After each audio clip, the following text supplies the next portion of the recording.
पहले अदील मलिक साहब, मैं आपसे गुफ्तगू का आगाज़ करता हूँ। अदील मलिक साहब जो हैं वो ऑक्सफोर्ड यूनिवर्सिटी जो है बरतानिया की, वहाँ पढ़ाते हैं और इस वक्त ऑक्सफोर्ड यूनिवर्सिटी से ही उन्होंने हमें ज्वाइन किया है।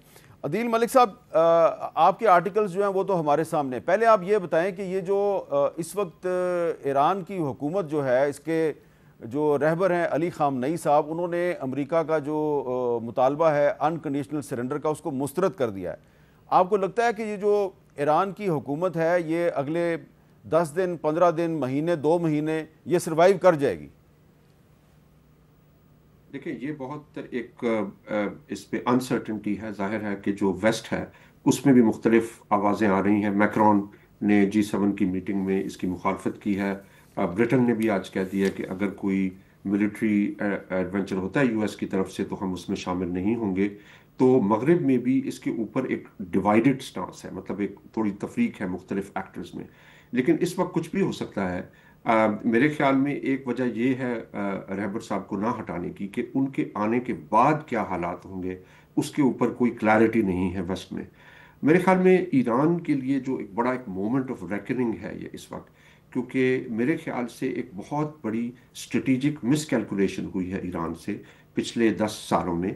जाहिर है ईरान रेजिस्ट कर रहा था इसराइल का जो जियोपॉलिटिकल ऑर्डर है, और उसका जो मेन तरीका था रेजिस्ट करने का वो ये कि उनके जो प्रॉक्सी ग्रुप्स हैं वो इराक में भी और शाम में इसराइल को इंगेज करके रखें। अब जब वो तमाम ख़त्म हो चुके हैं और काफ़ी हद तक उनको कमज़ोर कर दिया गया है, तो अब इसराइल का हदफ जो है वो ईरान है।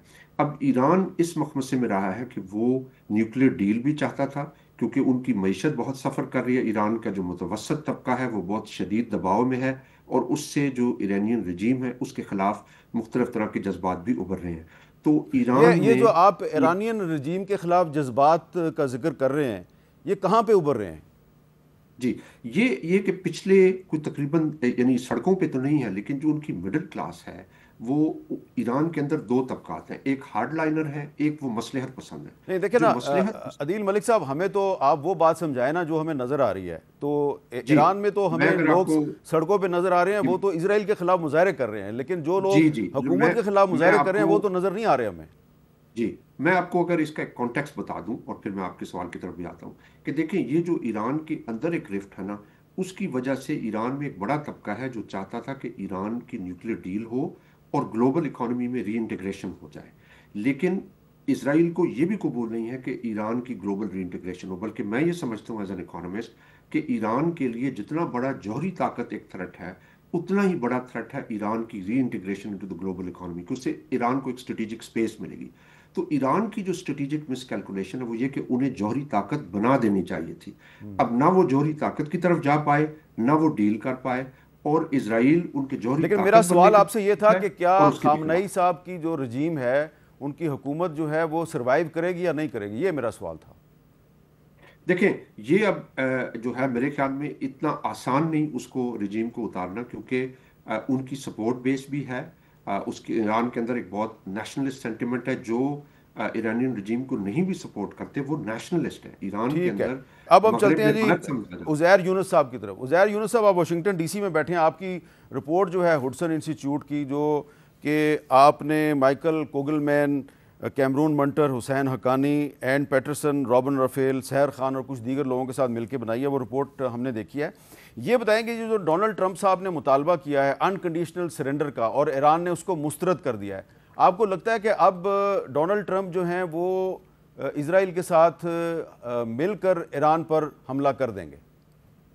मीर साहब, इस वक्त डीसी के अंदर बड़ी आला सतह पे ऑप्शंस कंसिडर हो रहे हैं, जिनमें B-2 बॉम्बर्स का डिप्लॉयमेंट, जो कि फरदो की फैसिलिटी है, ईरान की न्यूक्लियर फैसिलिटी जिसे इसराइल तबाह नहीं कर सकता, जो अमूमी तौर पे माना जाता है सबसे बड़ी फैसिलिटी है न्यूक्लियर वेपन्स की या इनरिचमेंट की। तो उस पर डिस्कशन चल रही है। लेकिन इस वक्त सदर ट्रंप ने जो है वो डिसीजन नहीं लिया है। लेकिन खामेनी साहब का जो बयान आया है और जो उन्होंने रेटरिक इस्तेमाल किया, जो आपने भी पढ़ा, उसके बाद शायद हो सकता है कि सदर ट्रंप कन्विंस हो जाएं कि अटैक करना जो है वो एक ज़रूरत है ईरान को टेबल पे लाने के लिए, और ताकि ईरान अमेरिका के तमाम मुतालबात जिसमें ज़ीरो इनरिचमेंट जो है वो सर फहरस्त है उसे माने। लेकिन इस वक्त सदर ट्रंप के अंदरूनी तौर पर भी उनकी कोalition के अंदर एक जो है डिवाइड मौजूद है। कुछ लोग कह रहे हैं कि ये जो है बड़ा गलत फैसला होगा ईरान पे हमला करना इस तरह और अमेरिका का एंटर होना।